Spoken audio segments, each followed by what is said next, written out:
Hey folks, Jack Wilkie here at the start of a new year and a new project I'm kind of launching this year. That is some book reviews. Before I get into it though, I want to ask you to subscribe to the channel if you haven't already. Obviously I do most of my work on the Focus Press channel, but I'm trying to get the numbers up on this one as well. I want to thank everybody who helped get me over 100. That was a big help, helps me put up longer videos, do a custom URL so I'm easier to find on YouTube, all that kind of stuff. So I appreciate everyone who did that. So if you're watching right now, please click the like button and make sure you're subscribed to this channel, as I'll be putting up more things like this as the year goes on. As I mentioned, book reviews is one of the things I want to do. One of my aims for this year, I'm not going to call it a goal, I didn't put a number on it, but one of my aims is to do more reading.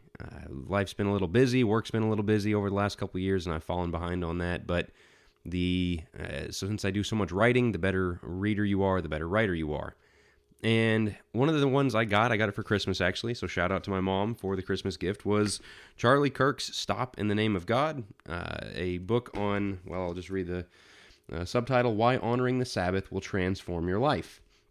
I posted about that on Facebook, said that I was excited to read it, and was a little bit surprised at some of the pushback. That word Sabbath seemed to kind of get people's attention and not necessarily in a good way, and so I wanted to read the book before I really put out a lot of commentary on it, on my thoughts. So what I'm going to do is review the book for the book itself, share some quotes that I thought were very valuable and useful, and explain a little bit, I don't want to give the whole thing away, but Charlie's view on it.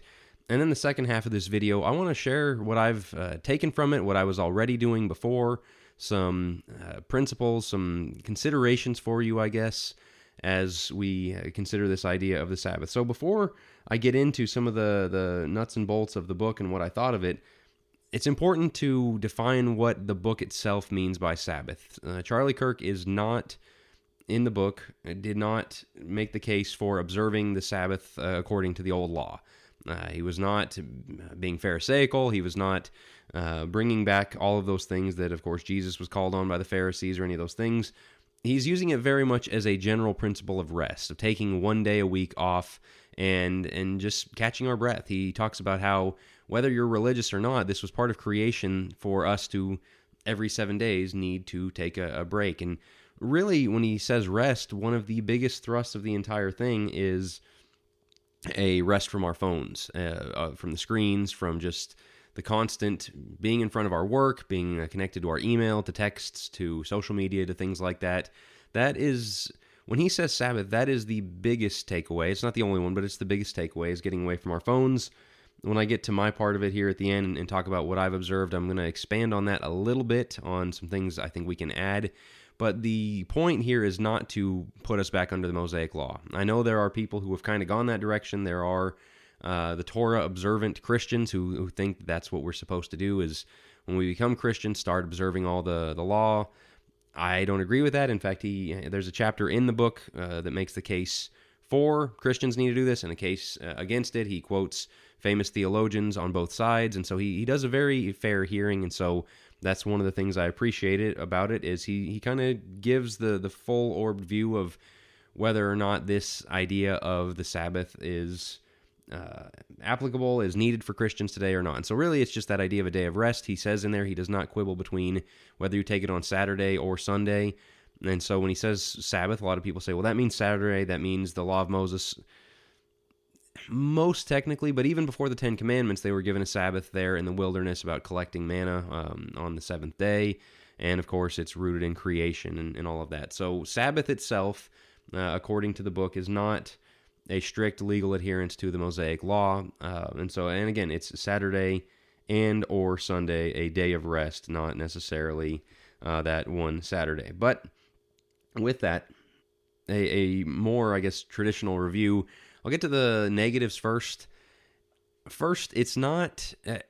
It's a book kind of written to be a New York Times bestseller kind of book, and that is just a different kind of book. I'm used to reading pretty theologically niche books that very much, I don't know, are very specific and to the point, and so they can kind of get to the point assuming you already know things. This book takes a whole chapter out establishing the existence of God. Well, you're able to skim over that pretty quickly if you know those arguments as far as how we know there is a God, There's a chapter in there about gods that people turn to when they don't have God, and of course he was obviously a prominent conservative commentator, and so he spends a lot of time on that, on things like climate change and other causes that people have turned into their God. And again, not really making the case for the Sabbath in those. I think you can skim through those pretty quickly, but again, it kind of has that, I don't know, broad, covers a lot of topics, covers a lot of talking points thing that some of those books that are written more for the bestseller kind of publications I do a little bit differently than some of the other theological books you might be used to reading. So that was a negative. Another negative is it's fairly repetitive. It comes back around to the same points a lot. It makes good points, but it says them again. I saw one person make the claim they believed that this book had a lot of AI used in it, and I wouldn't be surprised. I don't know how much of it Charlie was able to finish before before he was murdered, unfortunately, and everything that went down last year. And so there are some things in there where it does look like they kind of had to fill in some of the blanks that were, again, so that led to some of the repetitiveness, some of the sentences that you kind of notice coming back around a few different times in the book. And so it's not the best written book you're ever going to read. And so I'll say that right up front that, I've read better books. However, getting to the point of the idea of Sabbath, there's a lot of great points that he makes there about how we're raging against God, how when we got rid of a day of rest, whether it's the Sunday day of rest, the Saturday day of rest, whatever it may be, that it turned us into slaves to productivity rather than servants of God, that the Sabbath really was about from the slave all the way up to the king. Everybody had to stop, and it's a great equalizer of humanity, and we've gotten away from that. He talks about how godless regimes throughout history have tried to remove the idea of even a 7-day week, but especially a day of rest, a day of worship, all those kinds of things. And so it's very valuable to establish kind of what used to be done, what has been done against it, how we got away from it, what it has cost us in all of those things. And so, again, I think he makes the case very well of the importance of rest, of how overworked and overstimulated, I guess, would be one thing that we are. And so that's one very valuable thing about the book that I think nobody disagrees with that. And he kind of makes that point that, look, everyone knows, it's kind of like a smoker. Everyone knows, yeah, I'm probably doing some damage here, yet we just don't stop. With our constant connectedness, our fear of missing out, our need to have some kind of entertainment on at all times, our inability to be silent. And so, again, all very good points. Then he makes the case, of course, for taking a day of rest. He answers objections. I think he does a really good job of that. And I mentioned I'm going to get to some of the quotes here. And with that, we'll start with the quotes that kind of establish the need for a day of rest. He said, "We're more productive and less peaceful, more connected digitally and more isolated relationally. We are overstimulated, undernourished, distracted, discontent, and desperately lonely. We are in many ways a Sabbathless people, wandering, overworked, and longing, without even knowing for what." If that doesn't resonate with you, I don't know what world you're living in. The overstimulated, distracted, discontent, that's just life right now. And he's right. And so to diagnose that as Sabbathless, and he talks about how the Sabbath gives structure. It adds holiness to our week. When you have one day a week where you're saying stop, that's good. And there's a section in the conclusion where he brings up AI and just dealing with how this is all going to get worse. It's getting more and more customized to keep us more and more plugged into the system. To keep our kids, our families, to keep us apart from each other and our churches. And he said, this is our way of saying enough. This day doesn't belong to you. And I think that's really powerful. Answering where people look at it, and I'm going to focus a little bit more on this here in a minute, but the idea of, we hear Sabbath, we hear old law, and people immediately just start going, hey, no, whoa, no, we don't do that anymore. Jesus got rid of that. We don't have to. I really like that he made this point. The Sabbath was not a denial of joy. It was an invitation to deeper joy. There is a real problem here with how we view the law itself. I'm glad we can have bacon wrapped shrimp. I'm glad we don't have cleanliness laws and things like that keep us out of worship and things like that. On the other hand, the law itself, boy, sometimes we talk about it like, wow, what a heavy burden and how awful it was and all that. Well, I'm glad we're under the new covenant. It's so much better in Christ, and the sacrificial system of he was taken it, paid it once for all. All of those things are great, but the law is also the thing that led to Psalm 119.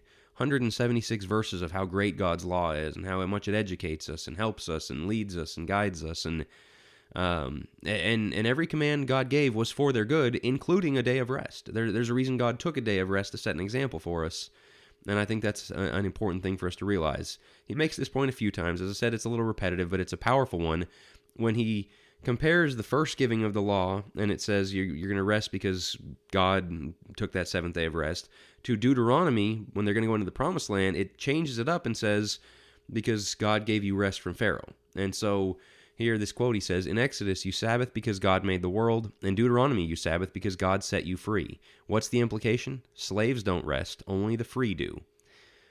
That's a really great thought, that it is in our enslavement to tech, our enslavement to productivity, our enslavement to the need to feel like we're producing with our time at all times. That's a slave mindset, and being able to shut it off and say, you know what?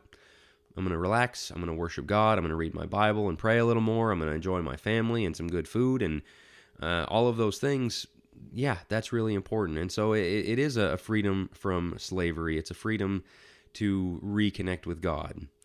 And this is the part I think is these last two quotes especially are particularly what was my favorite part about the book. Something I think we all need to do well. It's something that if you followed me, whether through Think Deeper podcast or my writing, this is one of my biggest pet peeves. It's one of my biggest points is there are matters of wisdom. Everything is not, do we have to, do we not have to? Well, is there a command? Well, we don't have to keep the... Okay, but is it good to take a day of rest? And that's the question here. And so he says, whether you believe you are bound to the Sabbath or not is not the point. It's a self-evident truth that if every church and Christian community turned off from the world for a day, they would arise after 24 hours better rested and prepared and stronger to defend the faith the following week. So again, he says, look, he kind of sidesteps the debate. He lays out the case for both. Yes, we need to. Yes, we don't have to. But aside from all that, yeah, it's a good thing to do. As I said, this is one of my biggest points, and I always like pointing to the end of Hebrews 5 and where he goes into Hebrews 6 to saying, look, you're still on milk, you need meat, you need to become mature so you can discern what is good and evil. The maturity is having discernment. If it's all a list of do's and don't do's and that's all we have to ever do, then you don't need discernment. That's not what discernment is. That's not how discernment works. Discernment is, as Paul says in, I believe it's in Ephesians, striving to learn what is pleasing to the Lord. One of my favorite phrases as well. You don't have to strive to learn if it's just a list of do's and don'ts. Striving to learn is going, hey, maybe a day off from my phone would draw me closer to God. Let me give it a try. I want to do that, and maybe it doesn't do that for me, and okay, I tried it and it didn't. Give it a try, but immediately you get people, well, hey, that's legalism. This other quote I think helps as well. Nowhere in this book am I calling you to legalism. The goal isn't a rigid formula, it's a reordered life. I'm not trying to burden you with guilt, I'm trying to provoke you to hunger. So lest anyone get the wrong idea when you see this, there's nothing in this book that says, all right, you can't turn your TV on, you can't make coffee on the Sabbath, you can't turn the electricity on, you can't drive a car, you can't go a certain distance, any of those things. It's take a day of rest. In fact, he's so undogmatic at one point, he talks about that if he would take his on Saturdays, and he says if I just cannot take the Saturday off, I push it to Sunday. If I can't take the Saturday off and I have to travel home on Sunday, I push it to the next week and I take 2 days off. It's about this pattern of rest in your life and getting away from the hustle and bustle, taking time with God and family and those kinds of things, having people over and sharing a meal, whatever it may be. That's the point. So I love this quote. He says, I'm not trying to burden you with guilt. There's not this sense of, oh no, what am I allowed to do? What am I not allowed to do? It's just chill out for a day. Just turn the phone off or at least set it aside, check on it every few hours rather than keep it in your pocket.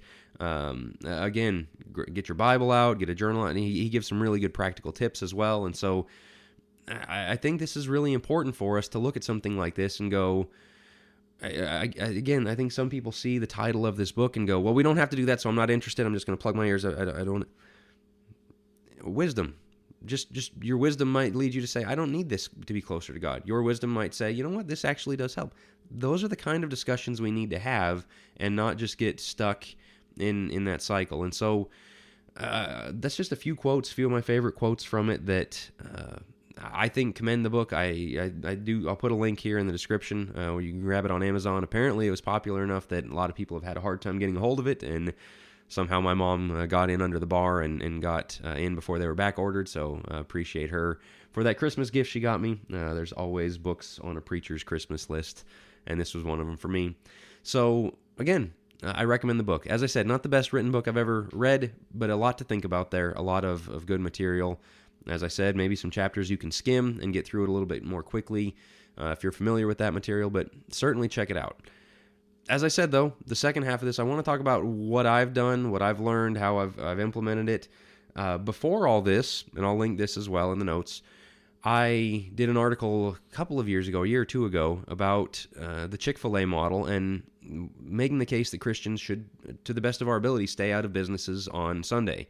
And so I did that. I don't go out to eat on Sunday. I really, to the best of my ability, don't go into the grocery store. There was a time where we had forgotten to get anything for the church fellowship meal, so we swung through there. And so again, it's not a legalistic, dogmatic, oh no, I sinned by going in there, but it's I'm trying not to do that. Well, why? Well, everyone agrees it's great that Chick-fil-A takes the day off, lets their people go home, lets their employees have the day off from work to go worship if that's what they want to do.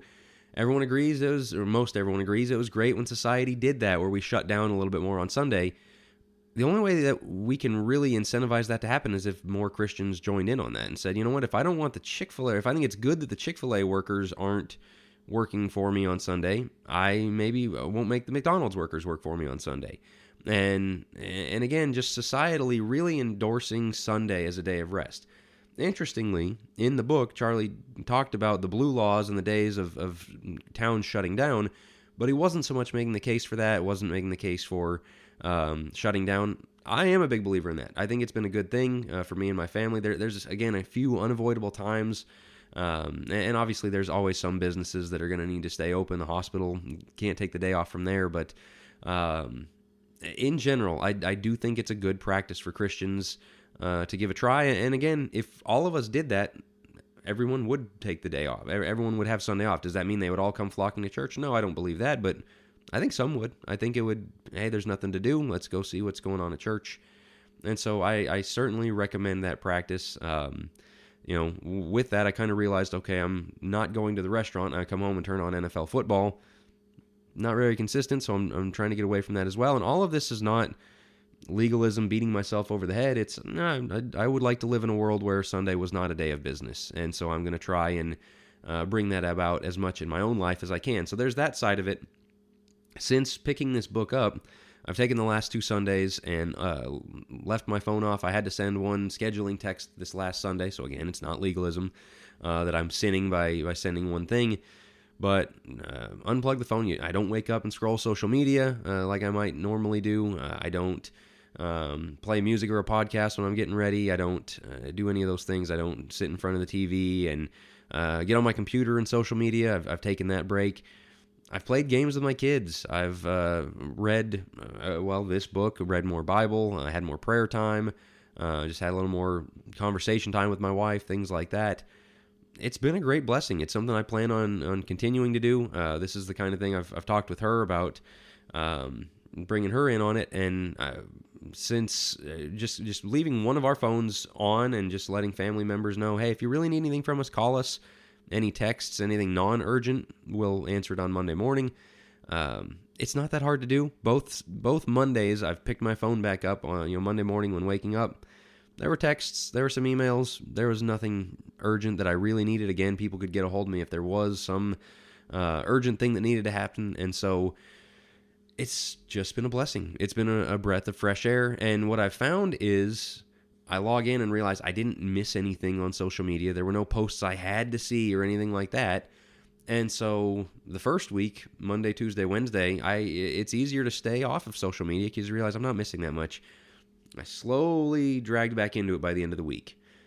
This last Sunday, so the second time around, I'm hoping to extend that a little more, that I can get through those first few days and go, you know what, I don't really need to be logged in all the time. I don't need to be notified of everything that goes on, and just check in a couple times a day, lunchtime, evening, whatever it may be, and then unplug. I don't need to be sitting there scrolling social media and reels all the time.